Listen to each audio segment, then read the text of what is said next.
All right, we're starting a brand new series called Foreshadow. And what we're going to be looking at over the next 4 weeks, including Easter, is this idea that everything in the Bible ultimately points to the person of Jesus. Now, I don't know if you're anything like me, but I remember when I first became a Christian, and honestly, most times even today, when I pick up my Bible and I go to read it, I like to start in the New Testament. Because I read Genesis and I'm like, all right, that's cool, that's how the world was created. I read Exodus, I'm like, oh, there's some crazy stories in there, that's awesome. I get to Numbers and then Deuteronomy and then Leviticus, and I'm like, you lost me in Leviticus, I don't know what to do with this, right?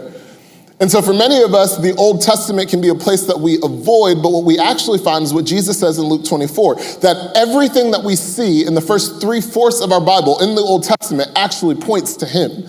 And so it's important for us to know it and to understand it and to see how we ought to apply it to our lives. So for the next 4 weeks, we're going to be looking at Old Testament pictures that point to the person of Jesus. To do that today, we're going to be in Exodus chapter 16. Exodus chapter 16. You can go ahead and turn there. And before we get to it, I want to bring you just into my life for a moment. This is a picture of my wife and our 8-month-old on my whatever side this is, over here. And this is a picture of my identical twin 3-year-olds who look innocent in this picture and so sweet in this picture and like they've never done anything wrong in this picture. When they smile like that, it's probably because they just did something wrong, right? And so those are 3 of our 4 girls. And over the last few months, I've been noticing that there's a significant difference between my 8-month-old and my 3-year-olds. A significant difference between my 8-month-old and my 3-year-olds. My 8-month-old, when I come to the house, when I walk home after a long day of work and I walk in the door, she immediately smiles at me. And it just like melts my heart. I'm like, oh, you love me and I love you and you're amazing. My 3-year-olds immediately tantrum and start losing their minds when I walk in the house, right? My 8-month-old is sweet and cuddly and she's quiet. My 3-year-olds talk all day long. My 8-month-old asks no questions. She just goes with the flow. My 3-year-old's favorite question, why? Why? Why? Why? Why? Why? Why? Why? If you're annoyed, welcome to my reality, okay? That there's a huge difference between my 8-month-old and my 3-year-olds, but the most significant difference that I've noticed in recent days is a little bit more meaningful than anything I've said so far. The thing that I notice that's different about them is that my 8-month-old has an assumption that my 3-year-olds are beginning to question. That my 8-month-old has an assumption that my 3-year-olds are beginning to ask questions about. And the assumption that my 8-month-old makes that my 3-year-olds are questioning is this: mom and dad are going to provide for me. That my 8-month-old just assumes if I'm hungry, they're going to feed me. They're going to keep a roof over my head. They're going to love me and hold me and take care of me. There is no questioning whether mom and dad will provide. The 8-month-old just assumes that's their job and they're going to do it. But my 3-year-olds are starting to question it. And they'll question it in really small ways. They'll go, hey, daddy, what are you making for dinner? I don't want hot dogs. And I'm like, Bubby, it's not a hot dog, it's a steak. And don't ever disrespect me like that again in your life, okay? Right? Hey, daddy, I'm hungry. As if we haven't already planned out what they're going to eat for every meal of every day for the entire week when they ask. Or my favorite, whenever Kylie and I get a chance to go on a date, hey, daddy, if you and mommy are going on a date, who's gonna be here with us? And I'm like, no one, figure it out, right? Like, no, obviously, we're gonna leave somebody with, like we would never leave them alone. And in small little ways, our 3-year-olds are beginning to question whether mom and dad will provide for them.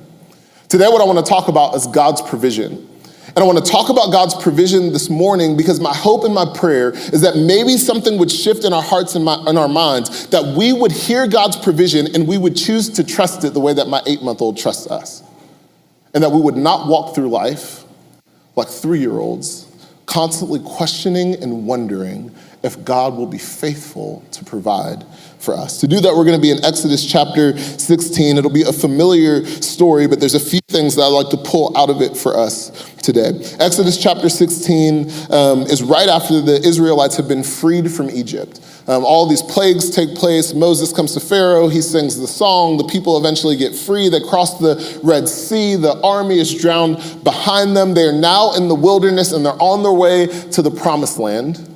And that's the context that we find ourselves in. These people who have been enslaved in Egypt have now been set free by the God of Israel, and they're on their way to the promised land, led by Moses and Aaron. It says this: the whole Israelite community set out from Elim and went to the desert of Sin.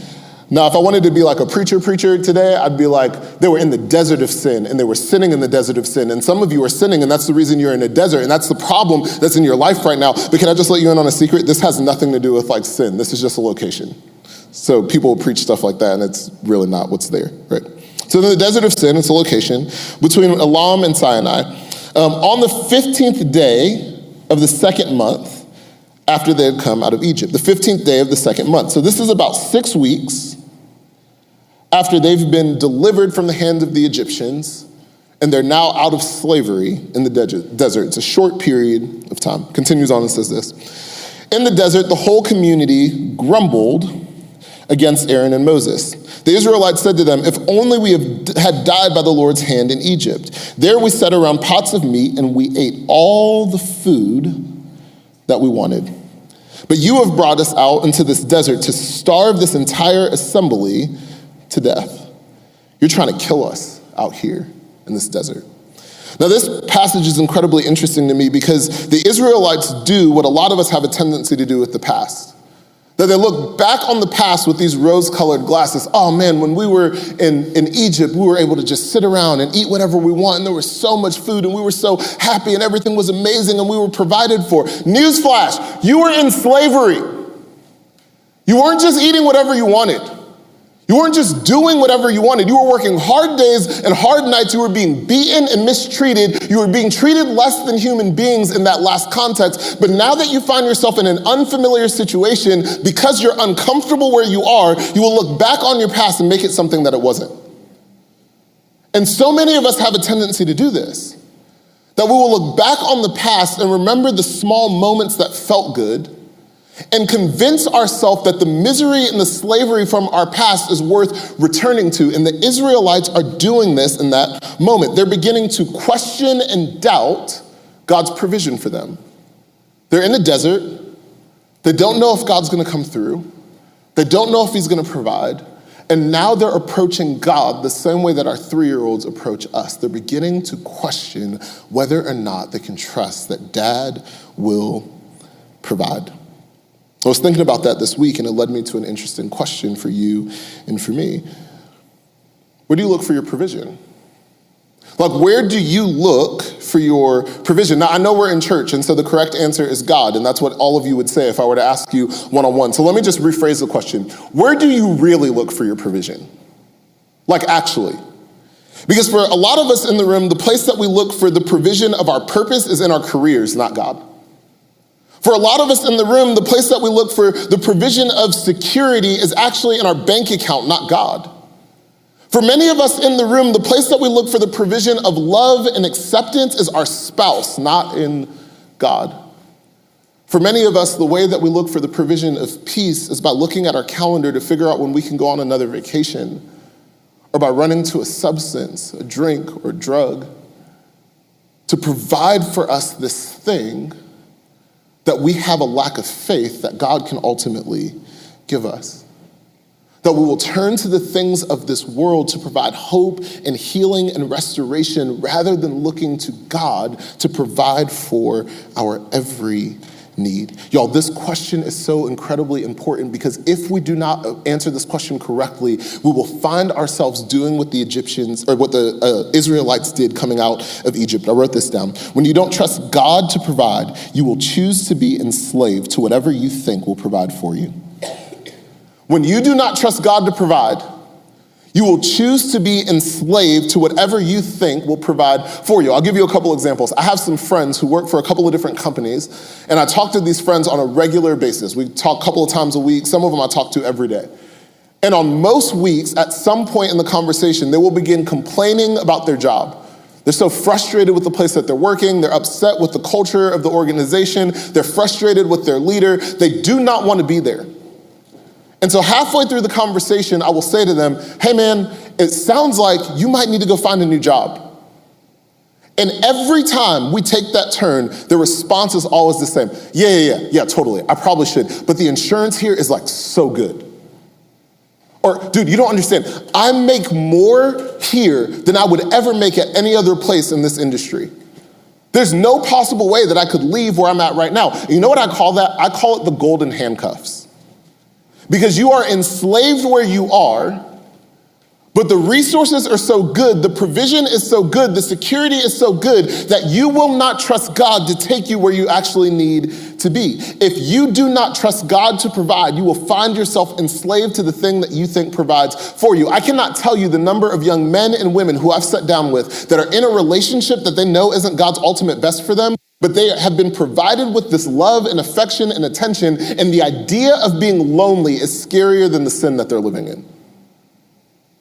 And so they will find themselves enslaved to a relationship that isn't God's best because they do not trust that God has more and better for them. If you do not trust God to provide, you will choose to be enslaved to the thing that you think can provide for you. So where are you looking for your provision? The people of Israel are looking backwards and they're going, there was food there, there was comfort there, there was safety there. Even though we were in slavery, we'd rather go back there than be out in this unknown. There was a lack of trust in God's provision. Text continues on and it says this. No, the Lord said to Moses, I will rain down bread from heaven for you. The people are to go out each day and gather enough for that day.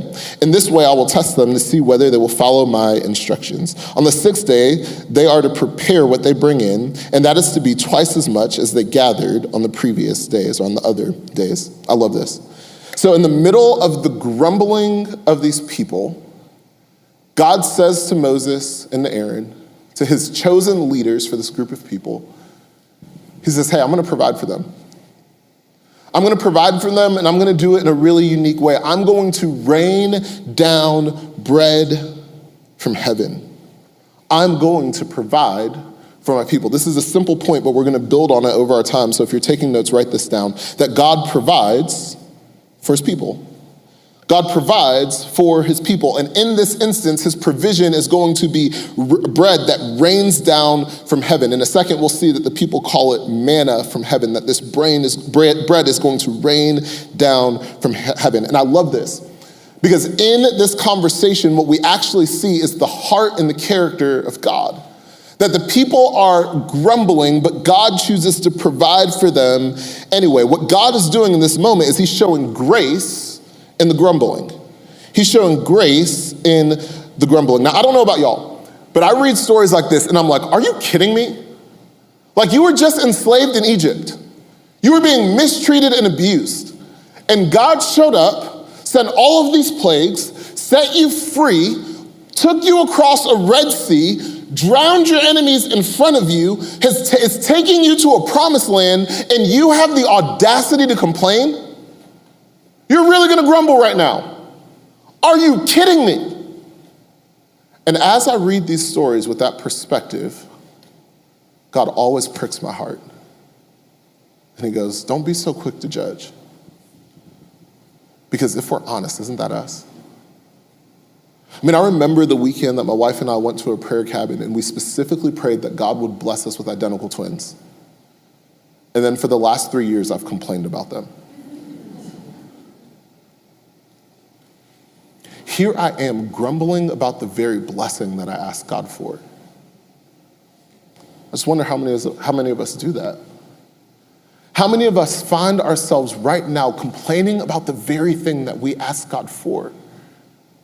How many of us are comparing our lives with people who seem like they're better off than us, but forgetting that there's a whole population of the world, about 97%, who are in a much worse situation than you could ever be in the States? That so many of us find ourselves complaining and grumbling day after day after day and missing the reality that God has literally freed us, saved us, redeemed us, and given us everything that we could ever need. And we grumble and complain just like the Israelites. So here's the question I want to ask you. Where do you need to replace grumbling with gratitude? Like, what place in your life right now do you find yourself complaining that you actually just need to shift your perspective and go, God, thank you. Thank you for putting this person in my life. Thank you for the resources that you've given me. Even though I think they're not enough, I know you're more than enough.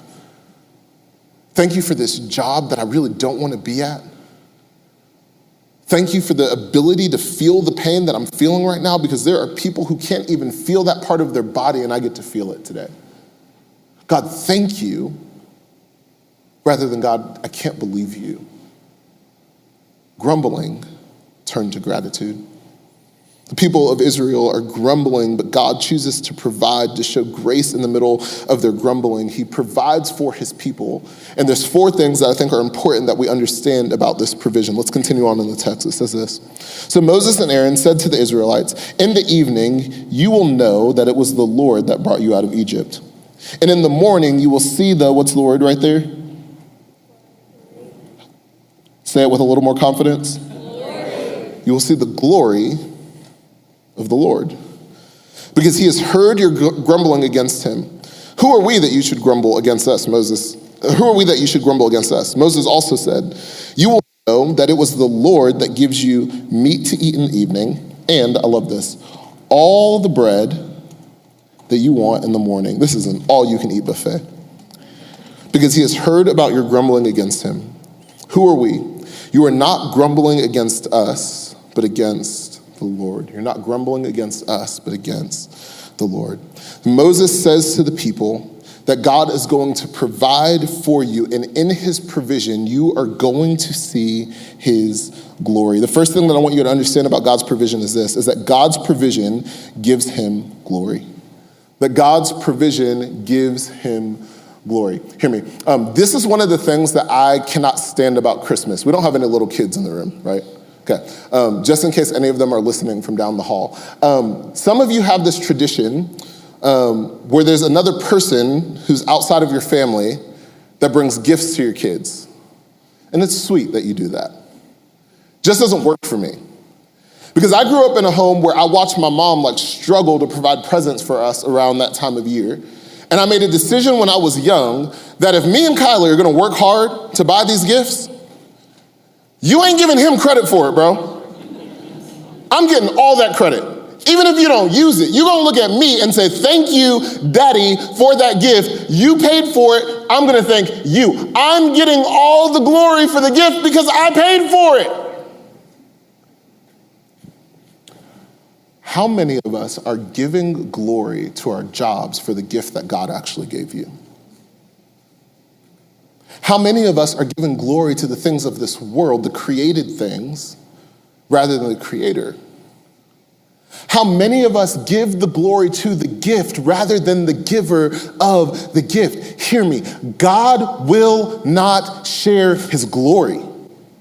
He is the only one worthy of praise. He is the only one worthy of glory. He is the only one who is worthy of carrying the weight of our worship. It is God and God alone. So Moses says to the people, you are going to see God's glory, and his glory is going to come through his provision. That God providing for you actually glorifies himself. And when we appropriately give the thanks and the gratitude to the giver of the gift, God goes, that's exactly what the purpose was. I will provide for you, but I will get the glory for it, not anyone else. Y'all hear me. Do not rob God of his glory. He's the one that put the roof over your head. He's the one that put breath into your lungs. He's the one that moved you here. He's the one who gave you the job. He's the one who gave you the spouse. He is the one who is providing for you. Do not rob God of his glory. His provision is a means by which he receives glory. That's the first thing I want us to see about his provision. The second thing we'll see as we continue to read on. It says this. Then Moses said to Aaron, say to the entire Israelite community, come before the Lord, for he has heard your grumbling. While Aaron was speaking to the whole Israelite community, they looked toward the desert, and there was the glory of the Lord appearing in a cloud. The Lord said to Moses, I have heard the grumbling of the Israelites. Tell them at twilight they will eat meat, and in the morning they will be filled with bread. Then you will know that I am the Lord, your God. Continues on. That evening, quail came and covered the camp, and in the morning, a layer of dew around the camp. When the dew was gone, thin flakes like frost on the ground appeared on the desert floor. When the Israelites saw it, they said to each other, "What is it?" For they did not know what it was. And Moses said to them, "It is the bread that the Lord has given you to eat." It's the bread. And this is what the Lord commanded, that everyone is to gather as much as they need. Take an omer for each person you have in your tent. And so the manna comes down from heaven. The people see it in confusion. They're not exactly sure what it is. And so Moses clarifies, hey, this is the bread that God has sent you from heaven. And now here's God's instruction. Take as much as you need. As much as you need, go ahead and grab. You don't have to worry if there's going to be enough. You don't have to worry if there's more coming tomorrow. You don't have to worry if your family is going to be hungry. For every person in your tent, for every person in your family, for every person in your tribe, you go out and you get as much as you need. Here's the second thing that I want us to see about God's provision, is that God's provision satisfies. God's provision is for his glory, but God's provision satisfies us. It's enough for you and for me. And so God does not just supernaturally appear to his people and provide for them, but he supernaturally appears, provides for his people, and he says, now what I've given you is more than enough. You don't have to worry. You don't have to stress. You don't have to be concerned about tomorrow. I am going to give you your daily bread. I am going to give you everything that you need. I am enough. I am Jehovah Jireh. I'm your provider, and I will give you what you need. God's provision gives him glory. God's provision satisfies, and continues on. The Israelites did as they were told. Some gathered much, some little. And when they had measured it by the omer, the one who gathered much did not have too much. That's awesome. And the one who gathered little did not have too little. Everyone had gathered just as much as they needed. Then Moses said to them, no one is to keep any of it until the morning. However, some paid no attention to Moses, and they kept part until the morning, and it was full of maggots and began to smell. So Moses was angry with them. Each morning, everyone gathered as much as they needed, and when the sun grew hot, it melted away.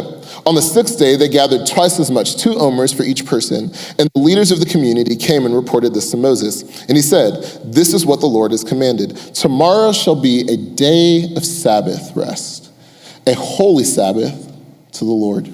So bake what you want to bake, and boil what you want to boil. Save whatever is left and keep it until the morning. So they saved it until the morning, and as Moses commanded, it did not stink or get maggots in it. Eat it today, Moses said, because today is a Sabbath to the Lord. You will not find any of it on the ground. 6 days you are to gather, but on the 7th day, the Sabbath, there will not be any. Okay, so God has given the people very clear instructions. He's like, hey, gather enough for one day, take as much as you need for one day, eat it, don't store it, because if you store it, there's going to be consequence. If you disobey me, you don't trust me, there's going to be consequence. There's going to be maggots. It's going to go bad, so don't do that. And on the 6th day, I want you to gather twice as much so that you have enough for the 7th day, because I want you to rest on the 7th day. The 7th day is going to be the Sabbath. Continued on. Nevertheless, some of the people went out on the 7th day to gather it, but they found none. Can you imagine how frustrating it would be to lead this group of people? Some of you are like, I know exactly what it feels like. I have teenagers in my house, right?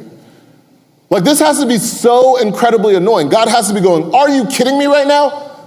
Like, I've provided for you even when you were grumbling and complaining. I've given you everything that you've needed. I gave you very clear instruction. Why in the world can you not listen to me? Don't store it. And don't go out on the 7th day, because I'm not going to make it rain manna on the 7th day. God is annoyed and frustrated with them. Hear me. I believe that God is not moved by his emotions, but I do believe that he has them. Like his emotions don't dictate the way that he behaves, but I do believe that God has emotions. Why do I think that? Then the Lord said to Moses, how long will you refuse to keep my commands and my instructions? How many times do I have to provide for you and you not listen? How many times do I have to show you the way and you go your own way? How many times do I have to show up and prove myself faithful for you to have enough faith to believe in me? Would you just follow my instructions? Bear in mind that the Lord had given you the Sabbath. Now, I love that word. Because when you understand the Sabbath appropriately, you start to realize the heart and the character of God. That God doesn't just give us these arbitrary rules for his own amusement, but that he's actually giving us good gifts for our good. That the Sabbath is a day for us to disconnect from the busyness of life and work and to reconnect with our Creator, to rest in his finished work. And the idea of not working on the seventh day is actually the idea of you saying to God, I trust you for your provision. I'm not gonna work today because I know you're working on my behalf.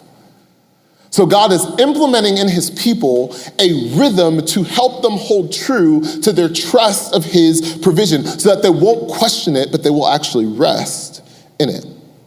That is why the sixth day he gives you bread for two. Everyone is to stay where they are on the seventh day, and no one is to go out. So the people rested on the seventh day. Verse 31. The people of Israel called the bread manna, and it was like white coriander seeds and tasted like wafers made with honey. Tasted like wafers made with honey. The third thing that I want us to learn about God's provision is that God's provision is pleasing, that it's pleasing to us.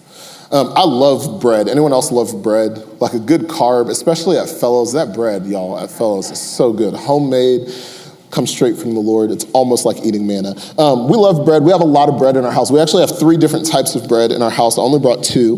One is gluten-free. That's basically cardboard for my wife, so she eats that. The other is, this is the bread that we give to our girls. It's called Dave's Killer Bread. Some of y'all are like amen into this. This bread is not killer, okay? It's like healthy, it'll keep you alive, but it does not taste good to me. So if my girls are like, Daddy, can you make me some toast? Can I have some bread? Can I have a sandwich? Whatever. I give them this bread.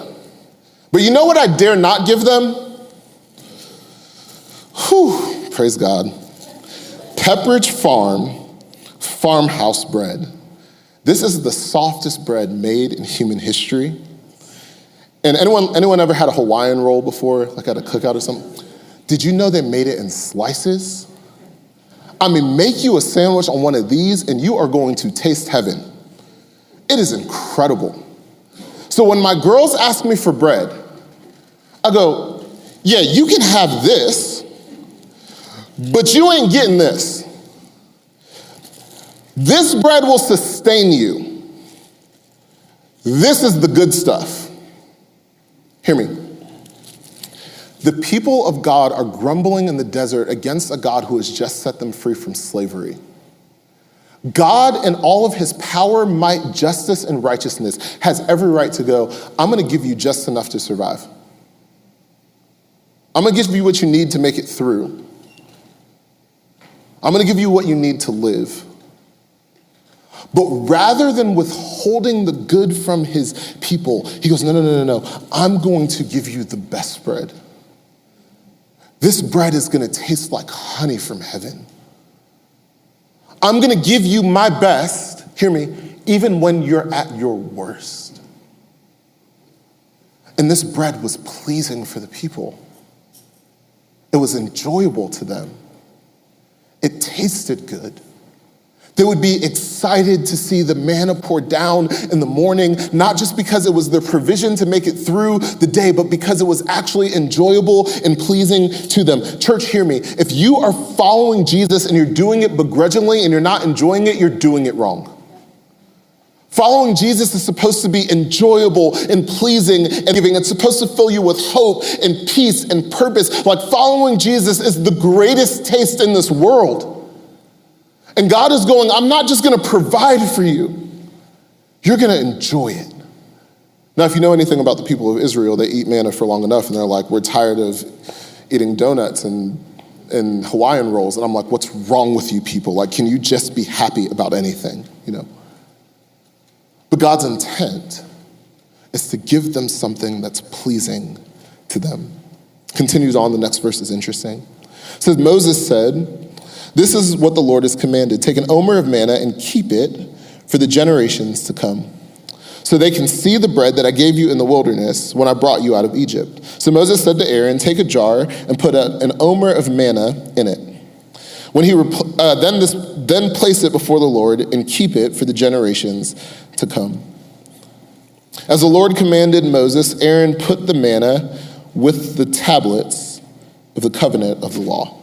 So God tells Moses, hey, take the manna, put it in a jar, put it with the 10 commandments, hold on to it, because generations to come are going to need to remember this moment. Now, why he's going to do that, we're going to see in a moment. But before we look backwards at that, I want to move forward to our fourth thing that I want us to learn about God's provision. And then we're going to come back and look at why did God tell them to remember. So let's continue on. It says the Israelites ate manna for how long? 40 years. Until they came to the land that was settled. They ate manna until they reached the border of Canaan. And Omer was 1/10 of an ephah. So what's happening here? Well, for 40 years, day after day after day after day, the Lord provides for his people. He's doing this to sustain them. That God's provision sustains us. The word sustain actually means to strengthen or support. And so the idea here is that the people of Israel are on a journey for 40 years. And as they're on this journey, they're having to trust that God will provide for them. And in his provision, God gives them exactly what they need to satisfy them. He gives them what they need and it glorifies himself. He gives them what they need and it's enjoyable to them, but he gives them what they need and it's enough for them to get through the 40 years. It sustains them through the wilderness. It carries them through their difficult season. Hear me. God's provision for you is meant to strengthen you and to support you on this journey of following him through this crazy thing called life. There will be obstacles.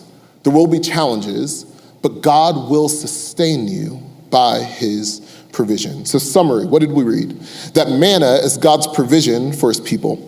Manna is God's provision for his people, and it glorifies him, that God gets all of the credit for the way that he provides, that it satisfies us, that it's enough to fulfill all of our needs, that it pleases us, meaning that it's good for us and it's enjoyable, and that it sustains us. It kept the people for 40 years. Manna was God's provision for his people. It glorified himself, satisfied them, pleased them, and it sustained them for 40 years. But there's one more thing that you have to learn about manna, and it's this, is manna was temporary. It was temporary in every category, except for the glorification of God.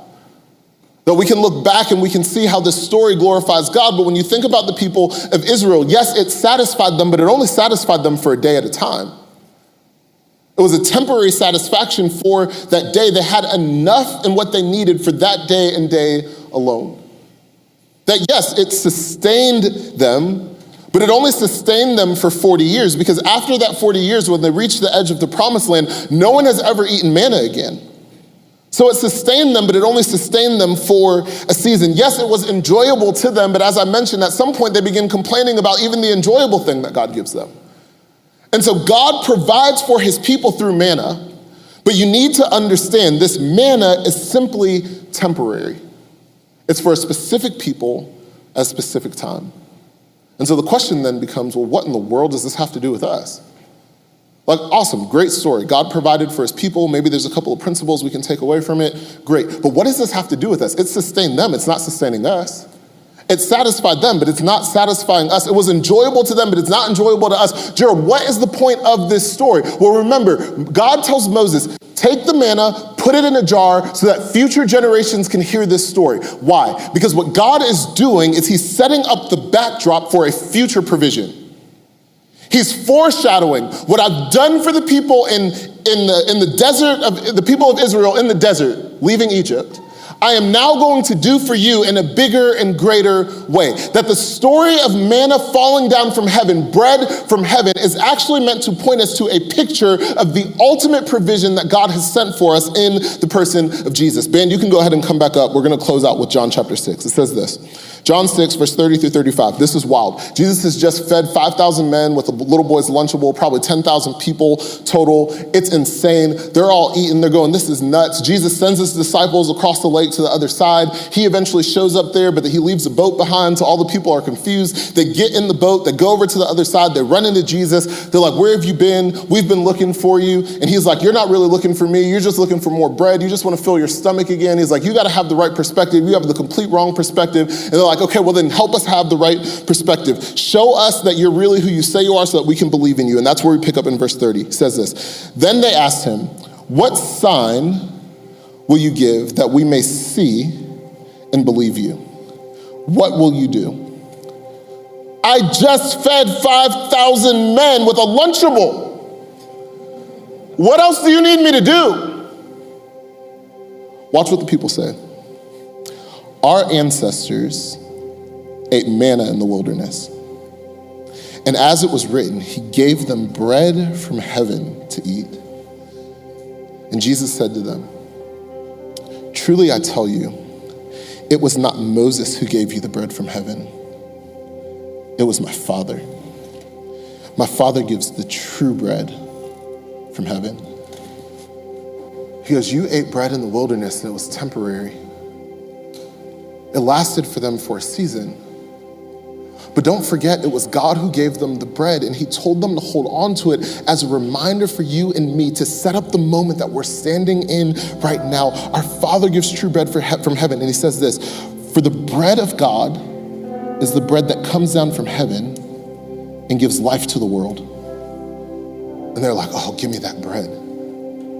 If there's a bread that will fully and finally satisfy, I want that bread. If there's a bread that will sustain my life, I want that bread.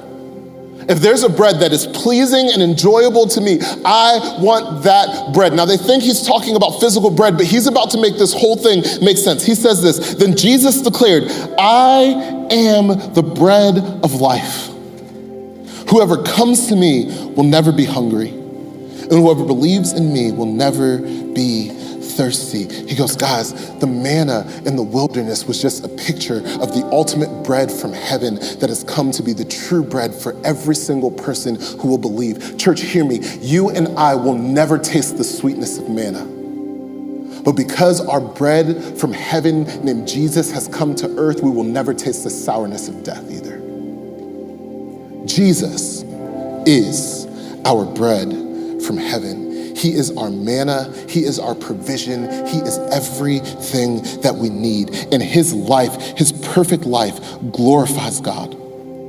That he lived the perfect life that you and I couldn't live, that he died the death that we deserved, that he rose victoriously from the grave, and he said, whoever believes in me will have eternal life, reconciling life with the Father back possible with his children. His whole life glorified God.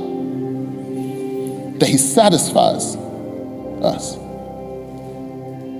That he is the ultimate satisfaction of our soul. That life and joy and peace and purpose and meaning is all found in Jesus. He is our satisfaction. He is enough for you and for me. He is God's ultimate provision for us. That he's pleasing to us. I said this earlier. That if you're following Jesus and you're doing it begrudgingly, you are missing the point. He says in John 10:10, I've come that you might have life and life to the full. I've come that you might experience what life really is, and not just in this life, but forever. It is a pleasing, enjoyable journey of knowing Jesus, and ultimately, he sustains us. And he doesn't just sustain our life here, but he sustains our life for all of eternity. Jesus is our bread from heaven. He is God's provision to you and for me. And in him, we have everything that we need. So if you're feeling unsatisfied in this life, might I just suggest that you stop feasting on the things of this world and you start feasting on the person of Jesus? If you're feeling like your life is unsustainable and it's falling apart, might I just suggest to you that you hold tight to the rock of ages, the one who was and is to come? If you're feeling burnt out and exhausted by life and all of your joy is drained, could I just suggest to you that you cling to the one who's come to give you the ultimate joy? He is the bread from heaven for you and for me. He is God's provision to us. But the question that lies before us is the same question that the Israelites faced in the desert. Will you trust his provision? Will you trust his provision? Will you walk out of this room and go, that was a decent sermon, but I got a job to do tomorrow. That's how I'm gonna pay the bills. Will you walk out of this room and you go, yeah, I know that God loves me, but I really just need my spouse to affirm me, so I'm gonna look to them to do it. Will you walk out of this room and will you go plan another vacation thinking that's the thing that's gonna give you peace? Will you walk out of this room and go to another drink or another substance? Or will you walk out of this room and say, okay, Jesus, if you're enough, I'm gonna trust you. I'm gonna follow your ways. I'm gonna learn from your word. I'm gonna be led by your spirit. And I'm gonna believe that you are enough. With every eye closed in the room, every head bowed, I just wanna give you some space to contemplate what you just heard. To ask God, how would you have me respond to the thing that I just heard? For some of us in the room, you've never placed your faith in Jesus. And today's the day that you receive his provision. His death, burial, and resurrection on the cross is enough for you. Scripture says anyone who believes that he's Lord and confesses that reality with their mouth, they will be saved. That provision is applied to your life today. For others of us in the room, you're already a follower of Jesus, but maybe you recognize today that your trust is in something other than him. That you're believing there's something in this world that can provide for you more than Jesus, and today's the day you shift your perspective to him.